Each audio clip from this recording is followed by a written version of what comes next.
Nearly 2.5 years ago, From Software shook the world with their shockingly successful open-world action RPG and successor of the Souls formula, Elden Ring. It went on to be their best-selling game ever, and by a gigantic margin. It currently sits at approximately 25 million copies sold, a number that is rarely even reached by anything outside of the biggest global franchises or first-party Nintendo titles. It was that much of a phenomenon. It swept award shows and ceremonies, took home countless Game of the Year wins, and even co-director Hidetaka Miyazaki himself says he was blindsided by the success. I also walked away from the game blown away. Even as someone who played all Souls games in release order, Elden Ring left a huge impression on me, especially when I was actually kind of ambivalent towards the idea of a truly open-world Souls game. It boasted many strengths, including but not limited to a gigantic map crammed to the brim with stuff to do, things to see, and goodies to find, absolutely awe-striking world design and art direction, an incredible amount of build variety, and a setting dense with fascinating lore and backstories thanks to a collaboration with writer George R.R. Martin, resulting in world building more mythical and grand than any past Souls titles. It is not an exaggeration in the slightest to say Elden Ring is FromSoft's most ambitious experience to date.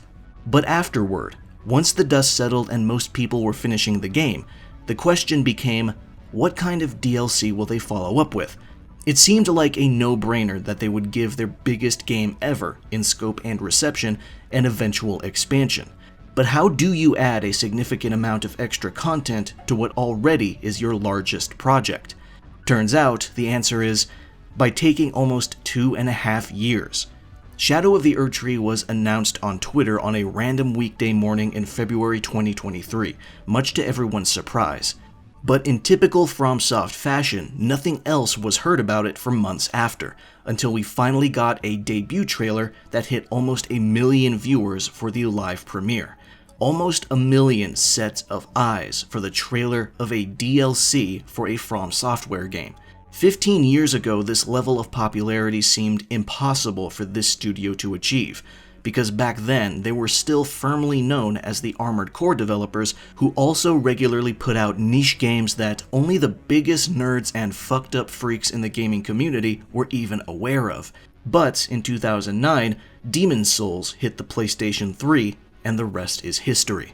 Shadow of the Erdtree quickly reached the top of everyone's most anticipated lists, and leading up to its release was a very confident fanbase that was surer than they were about the color of the sky that FromSoft would meet all expectations. So, did they? Well, I played Shadow of the Erdtree, and I finished it. Now it's time to talk about it. So let's dispense with the preamble and finally dive into the review. Shadow of the Erdtree takes place more or less alongside the events of the base game, and takes players to a land called the Shadow Realm in order to follow the footsteps of Miquella, brother of Malenia, who has ventured into the mysterious world to accomplish some sort of unknown goal. It is here that the player will meet new bosses and supporting characters and uncover more details about the world of Elden Ring, including greater knowledge of Queen Marika's family, their actions, and perhaps even of the enigmatic fingers that seem to control the fate of the lands between. But the central question of the expansion is, what exactly is Kindly Miquella's plan? Is he as altruistic as the base game seems to imply, or is he something else entirely? As always with Souls games, the narrative here is mostly told through second-hand accounts, either from brief conversations with NPCs or through hints given from item descriptions. However, even with that in mind, Shadow of the Erdtree's story does feel even more forward-facing than the plot of the base game. It's no secret that Miyazaki got George R.R. Martin involved with world-building in order to create a more investing and coherent narrative, and I would say that does come across in the regular Elden Ring content. But this expansion feels like a huge piece of the puzzle was discovered, and it provides a huge chunk of extra context that Elden Ring's story was not able to tell us. Some popular theories that have permeated across the community for the last 2 years will be outright confirmed, and others will be rejected. Obviously, this does not mean that every single question will be answered. There's still a lot of room for speculation. But Shadow of the Erdtree gives just enough details that if you're the type of person who does carefully examine every piece of lore, you'll likely have enough evidence to have a big revelation of your own. I mentioned new NPCs a minute ago, and they are also very important here. There's an entire new cast of supporting faces that you'll encounter as you journey across the Shadow Realm, and just like with NPCs in the base game, they have their own quest lines that lead to rewards if you complete them, and perhaps even a helping hand in the future, if you so desire. Every new ally or potential foe has their own distinct motivations and personalities, and some of them are bolstered by incredibly strong voice performances that people will definitely talk about for months on, which is not uncommon with these games. Everyone loves to praise the gameplay first and foremost in FromSoft's Souls games, which is obviously deserved. But these titles have also had some of the most consistent, high-quality voice acting, despite how little these characters actually say. These new faces contribute a lot to the narrative, and I would say, narratively speaking, they're arguably even more important than the roundtable hold group you run into in the base game. Basically, everything about the writing aspect of Elden Ring coalesces into a very revealing final chapter of the lore as we currently know it. If your interest in the game's backstory was mostly in passing while playing the base game, I do recommend refreshing your knowledge on its events and paying close attention to what you see in Shadow of the Erdtree, because there's some extremely huge and heavy implications to discover. Speaking of discovery, I'd like you all to know that I've opened a merch store. As of right now, I have 2 shirt designs, one of which is a tribute to Hironobu Sakaguchi, creator of the Final Fantasy series. I also have a beanie with my logo embroidered on it. Both shirt designs are available in lightweight fabric and heavyweight cotton. I've already ordered samples of everything for quality checking, and I can confirm they look great in person. If you're interested, visit mildconviction.com or check the store tab of my YouTube channel page. Thank you for listening. Now let's get back to the review. The expansion's art direction also continues the high level of majesty presented in the base game. The Shadow Realm is an absolutely gorgeous map with some of the most striking and memorable environments, vistas, and atmosphere in any big fantasy game to date. Finding a spot on the map that lets you simply turn the camera and get that one amazing angle of the landscape is pretty easy to do when its unmitigated fantasy beauty is basically everywhere around you, no matter where you are.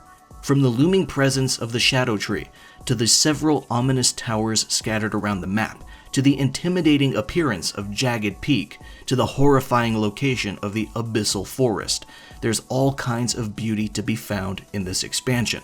What's crazy about all of this, though, is how much of it is completely hidden. Shadow of the Erdtree makes the story path of the expansion very clear, because you'll likely find yourself naturally gravitating down it. But the fascinating thing is that the so-called shortcut porn that's found in all Souls games, including Elden Ring's Legacy dungeons, is also present in the Shadow Realm's open world map. Basically, some of the most important and beautiful locations in this DLC are optional areas that are extremely out of the way, to the point where a good chunk of people will need a guide to find them. I mentioned the Abyssal Woods a moment ago. Want to know how to get to it? You need to go through an optional dungeon that's hidden behind a path that's hidden behind an illusory wall located half the map away. Seriously, this expansion made exploration in itself even more demanding, to the point where if you're not naturally thorough or perceptive, nor do you use guides, then you'll take forever to find these places. Going back to art direction, the eye-catching stylization and aesthetics of the game don't stop at just the world and environments. New enemies also look the part with memorable, cool, or downright creepy and horrific designs that further elevate the artistic merits of the game. For example, there's furnace golems, gigantic living torches that are made of charred corpses crammed inside of it. These guys are massive and daunting, And even though they're more or less meant to be fought as you encounter them, hitting their feet once and seeing the life bar not move at all definitely makes you want to turn tail and run the opposite direction. These dudes are definitely intimidating when you first muster up the courage to engage with one of them, but it turns out they're also one of the more consistently easier encounters in the game. Regardless, they look super cool, and it's always awesome seeing one walk around in the far distance, sort of like the walking mausoleums in the base game. Even during foggy times of day, you can see the huge flames bellow out of its head. It looks incredible. And then you have the normal non-open world bosses like Mesmer, who serves as the face of the DLC. He also has a super cool and memorable design with his long thin limbs and snakes coming out of him, with red cloth draped all over his body, and that sick spear. And it probably goes without saying, but the music is also appropriately epic for each encounter as well. I could go into further detail about other bosses, but I don't want to tread too closely to spoiler territory. But believe me when I say this expansion is loaded with bosses who look incredible and offer experiences that do live up to the grandiose sensation that the scale of the game implies, and for varying reasons. The production value is simply on point in basically every aspect. But that does lead us to one potential weakness of the game's presentation, and that is performance. Now, this isn't to say performance is particularly terrible or anything, it's still acceptable overall, but the issue is the fact that it could be better, and FromSoft has done nothing to improve it since the base game launched over 2 years ago. I played the PS5 version of the game, and of course I stuck with frame rate mode, so the game would prioritize hitting 60 frames per second. The good news is that the game is definitely capable of hitting 60, or very close to it. The bad news is that it never stays up there for long. I've seen more than my fair share of drops during my time in the Shadow Realm, and I would say that the game tends to hover around 45 to 50 frames per second, with occasional deeper drops to the low 40s. Basically, the occasional frame rate judder you might have experienced in the base game during the more demanding moments and fights are still there. It never drops to a disastrously low number, but you will kind of feel it sometimes. Now, the game does have a quality mode that runs at 4K, plus a ray tracing mode introduced in a patch sometime after the base game's launch that runs at sub 4K with more advanced lighting. But I barely touched those, because honestly, they do not impact the visuals enough to truly justify switching over to them. Now, I am not a frame rate absolutist. I will move over to quality mode and stay there if the difference is night and day, and if the frame rate also stays at a consistent 30. But if it isn't and doesn't, then I honestly don't see the point. I've seen other people test out ray tracing mode, and it's apparently the only mode where the game dips below 30 frames per second on a semi-regular basis, and frankly, I consider that unacceptable. I understand FromSoft is trying to implement ray tracing in some way with this engine, and if they want to accomplish it, then they have to start somewhere, but it's just not worth it at the moment. If you're playing on console and you want that rock-solid 60 frames per second that never dips, you're gonna have to play the PS4 version on PS5, weirdly enough. And this was the case back when the base game launched as well. Essentially, Shadow of the Erdtree does not present any improvements whatsoever to the game's performance. If you played Elden Ring on day 1 back in 2022, then you already know how Shadow of the Erdtree is going to feel. It's a bit disappointing because while FromSoft is a pioneering studio known for their incredible gameplay, they're very unreliable and inconsistent when it comes to performance, especially post-launch tweaking. You would assume they would want to further optimize their best-selling game of all time at least a little bit, but apparently you'd be wrong. Now finally, let's get into the meat and potatoes of the experience, the gameplay. If you're watching this, you likely don't need me to explain how Elden Ring gameplay works, so I won't re-explain everything I went over in my review of the base game. But there are some new things to go over introduced in Shadow of the Erdtree, including some new equipment and a new leveling system that's divorced from the base game and exclusive to the expansion. There are items called Shadow Tree Fragments, which are found all around the Shadow Realm. When you have 2 or 3 of them, you're able to increase your Shadow Tree Blessing, which increases your damage negation as well as the damage you do, because the DLC has its own separate formula for these statistics. And there's also Revered Spirit Ash, which increases the health and damage of your spirit summons and the health of Torrent. Generally speaking, runes honestly aren't all that important in Shadow of the Erdtree, because you'll likely be drowning in them. If you enter this expansion after you've beaten the main game, then chances are high that you'll end up spending your runes on upgrade materials so you can use the new DLC weapons rather than leveling up. It almost surprised me how much I didn't actually care about my runes while I was in the Shadow Realm. I think the most I ever lost at one time was just over 200,000, and I just didn't care at all, because it still wasn't enough for a single level, and I could get all of that back in just 2 minutes if I wanted to by visiting that one particular spot in the base game that's known for being a great rune farm. And even if I did have enough runes for one level, it still wouldn't benefit me as much as increasing my Shadow Tree Blessing and Spirit Ash levels. There is one small problem though. Having a separate leveling system for DLC is not a bad idea. In fact, it may even be preferable in order to prevent people who grinded to max level from steamrolling through the content. But tying a leveling system to finite items you have to physically find around the map can end up being very irksome, especially if there are no redundancies. If I remember correctly, there are 41 or 43 golden seeds in the base game to upgrade your flasks with, but you only need 30 to upgrade them fully. The extra 11 or so means that if you accidentally missed any of the previous ones, you don't have to re-scour every inch of what you already explored in order to grab them. Unfortunately, Shadow of the Erdtree's isolated leveling system does not give you any redundancies like that. So if you want to hit max level, you need to keep track of where you found every fragment and every spirit ash. Because if you miss any of them, you need to drag your ass back to wherever it was. And this is harder to do the further into the expansion you are. Thankfully, they're usually in very obvious places. But I've watched enough people play these games to know that not everyone is equally perceptive.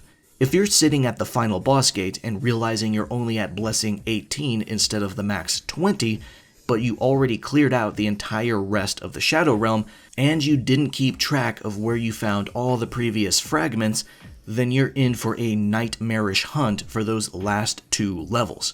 And the same goes for the Revered Spirit Ash.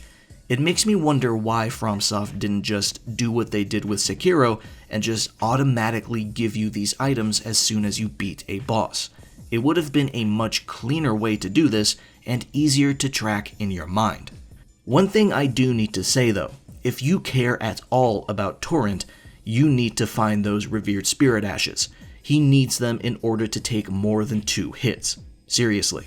If you're the type who prefers staying on Torrent for boss fights that allow him, then you need to level him up, because he is made of paper as soon as you enter this expansion.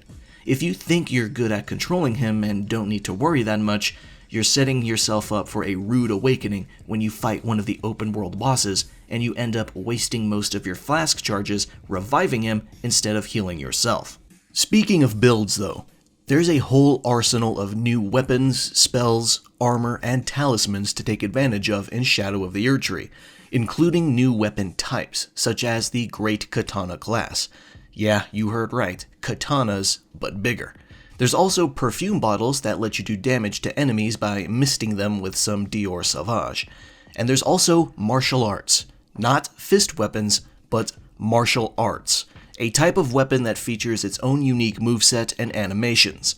There's also thrusting shields, a special type of shield that can attack and defend in equal measure. It took several games to do it, but FromSoft finally found a way to give something to people who love two-handing shields. And there's still a few more on top of these. In total, there is over 100 new weapons across all weapon types in Shadow of the Erdtree, and I've seen some very, very interesting ones. I highly recommend experimenting with them once you find any, because they may be worth using for the rest of the expansion. If you're having trouble with some of the bigger challenges, there are specific weapons that have immense potential for getting the job done quick and easy. Now, I don't have a very magic-focused build, I tend to prefer melee combat in general, but I have messed around with some of the spells found in the DLC, which I believe totals to around 40, and I can say that some of them can be pretty devastating. Similar to the strongest weapons, the strongest spells can utterly nuke enemies if you build towards them correctly with the right armor and talismans. And speaking of talismans, there's 39 of them to be found in this new content, and they cover a wide variety of effects. Some of them are upgraded versions of talismans already found in the base game, and some have completely new buffs that can totally change the way you play by heavily rewarding usage of status effects or aggression.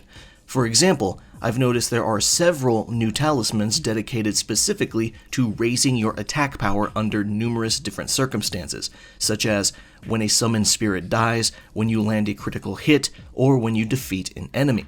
And last but not least, there's also 20 new and powerful Spirit Ash summons to help you overcome challenges while you're playing solo. It feels like FromSoft is trying to allow room to make a viable build for any type of weird, obscure, or downright crazy gimmick you can think of, and I always respect that. I love it when RPGs offer enough freedom to let players delve into straight-up lunacy with their builds, and allow them to be viable. This all leads me to what has developed into the elephant in the room since the expansion released: the difficulty discussion. Yes, I know, some of you are probably tired of hearing about it, I honestly am too. But I've seen many people offer their own 2 cents, but very few have come close to actually saying what I would like to say.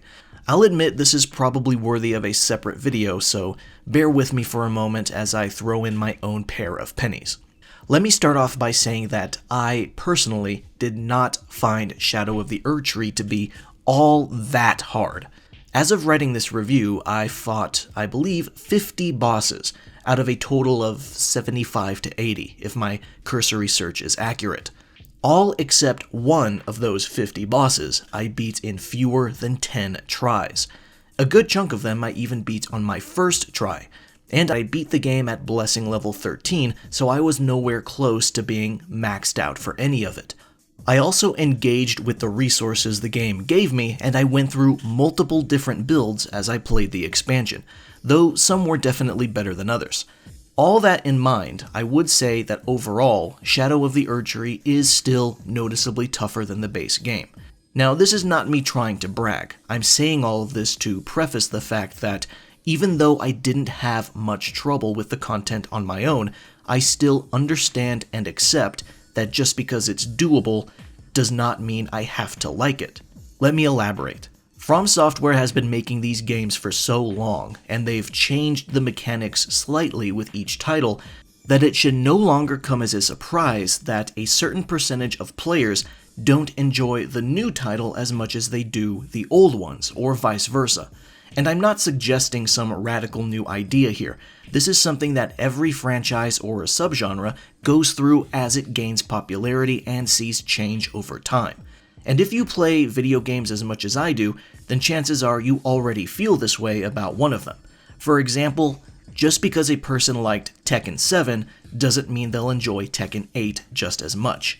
They're both Tekken, yes, and they share the same skeleton, so to speak, but at the end of the day, they are not the exact same game. They have their own unique qualities, however small they may be, and some Tekken 7 fans just don't like what 8 is offering, or vice versa. And of course it doesn't stop at just fighting games. Just because a person likes Doom 2016 doesn't mean they like Doom Eternal, because even though they're both Doom, they're not the exact same game. Just because someone likes Civilization 5 doesn't mean they'll like 6, because even though they're both Civilization, they're not the same game. Just because someone likes Resident Evil 2 doesn't mean they'll like 4, and the list goes on and on. In Elden Ring, and especially Shadow of the Erdtree, The biggest change and point of contention is boss fights, and pretty much only the boss fights. Walking around the normal world or legacy dungeons still feels fine, but once you enter a boss arena, things change. If you've played every Souls game as they've come out, you will notice a slow difference in boss combat design, game by game. In Demon Souls, Dark Souls, and Dark Souls 2, the combat largely stays slow and deliberate. In Bloodborne, you'll see the formula lean more towards aggression, but it's not a night and day difference just yet. In Dark Souls 3, an even greater lean towards speed and aggression can be felt, and this is basically the point where we can tell From Software is fully committed to going down this path. I will be honest and say, when Dark Souls 3 released, I did not like this change. I was one of those people calling Dark Souls 3 Bloodborne 1.5 in a derogatory manner, because to me, it felt like Bloodborne's development reached over and affected this game in a way I did not like. Sekiro is a part of this gradual change too, but it's mostly its own separate entity because it's not an RPG. It's a straightforward action game with some light stealth mechanics and its own totally unique combat experience with systems that serve as equalizers between the player and enemies, such as the posture mechanic. Finally, Elden Ring comes out and things reach a head. Bosses in this game are wild. They're very aggressive, very mobile, have long combos, and have more responses in general to the various actions the player can do. However, Elden Ring also provides an almost immeasurable amount of freedom for the player to develop themselves, so there's always ample ways to overcome the toughest challenges. They might just involve leaving and coming back later. That's fine. But Shadow of the Erdtree releases, and things become more complicated. DLC for Souls games are often more challenging than their respective base game. Artorias of the Abyss is harder than base Dark Souls, The Lost Crowns is harder than base Dark Souls 2, The Old Hunters is harder than base Bloodborne, and The Ringed City is harder than base Dark Souls 3. This is a trend that's already been established, and there's no reason to believe Elden Ring would be an exception. But Shadow of the Erdtree is proving to be the straw that broke the camel's back for a lot of people, and it's honestly very tiring to see others shout them down with get good remarks without actually trying to understand the context of their complaints. Just because a boss fight is ultimately doable does not mean a person can't have criticisms of their design. And, as I just stated, I did not have much trouble with the vast majority of bosses, but I still have some criticisms. Elden Ring has many ways to overcome a boss fight, yes, but with every new mechanic that helps is another thing to keep in mind from a balancing standpoint. In order to provide a challenge to a player who has so many potential resources at their disposal, bosses are designed to be very aggressive, very mobile, very ambiguous, and hit hard. This creates bosses that all feel like very similar experiences because they all have similar strengths and the same lack of weaknesses. Many bosses are hyper-aggressive and barely give you a chance to breathe or retaliate after an attack string, which can last anywhere between 3 to 8 hits. And those attack animations are extremely long, detailed, and cryptic, and sometimes it's hard to even tell when the next swing is about to come out. Furthermore, some bosses have attacks or follow-ups that are designed to catch you out of a roll, so even if you avoided the first hit, there's an immediate second one that can still graze you if you weren't completely perfect. Many bosses also refuse to stop moving around constantly, so the majority of the fight is actually just chasing them down, because they're just as good at creating distance as they are at quickly closing it whenever they want. The end result is numerous boss encounters where you walk in, immediately get rushed down, have to block or dodge a 6-hit combo with ambiguous, almost illegible animations because the boss is flipping around like a gymnast, and then when they're done, they leap about 100 meters away, so your chance to retaliate is wasted on chasing them down to get one hit in, and the process repeats. Oh, and on top of all that, bosses absolutely are designed to instantly react to your flask animation, which has been proven by other YouTubers. A lot of players want a no-nonsense, consistent back-and-forth battle. A dance. It's why so many people enjoy and prefer Bloodborne and even Sekiro. And to reiterate, this is only about boss fights. Everything outside of them still feels great and consistent. This is why I don't like how the difficulty discourse is treated every time a new Souls game is released. Boiling down the entire experience to just difficulty and placing all the fault on the player is a distraction that fails to take deliberate mechanical changes in mind from the developer. It takes agency away from Software by avoiding the questions of why they gradually made these mechanical changes and if they were truly necessary. However, I have enough experience with FromSoft to give them the benefit of the doubt. I think this is an issue they're still trying to solve, and I am willing to put faith in the chance that they're going to iron things out at least a little bit in their next major game. Overall, even in spite of my complicated thoughts on boss design, Shadow of the Erdtree is still a very sturdy package of what most people could want out of an action RPG, including me at the end of the day.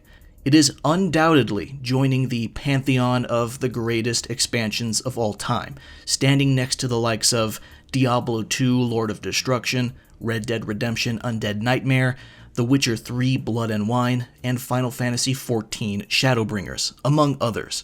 It's a huge exclamation point to end the adventure that first started with the base game over 2 years ago, adding an amazing new map to explore, new bosses to challenge who look cool and may or may not be fun to fight, a metric ton of weapons, gear, and spells to experiment with, intriguing new characters with amazing performances, and lots of fascinating lore for the world-building fans to sink their teeth into.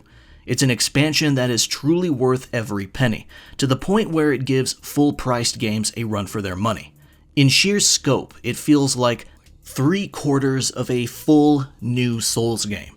With the base game and the DLC combined, it's no question that From Software has outdone themselves. But as they move on to their next huge project, I can only wonder if it's even possible to continue to go up from here. Miyazaki stated in a very recent interview that Elden Ring still is not quite his ideal RPG. Could their next major release really be bigger or more dense? Will it have even more gameplay mechanics? And if so, will it affect boss fights even further? It's hard to say for sure right this moment, but if any studio is capable of doing even more, it's these guys. This concludes my review of Elden Ring: Shadow of the Erdtree. Thank you for watching, and I'll see you around.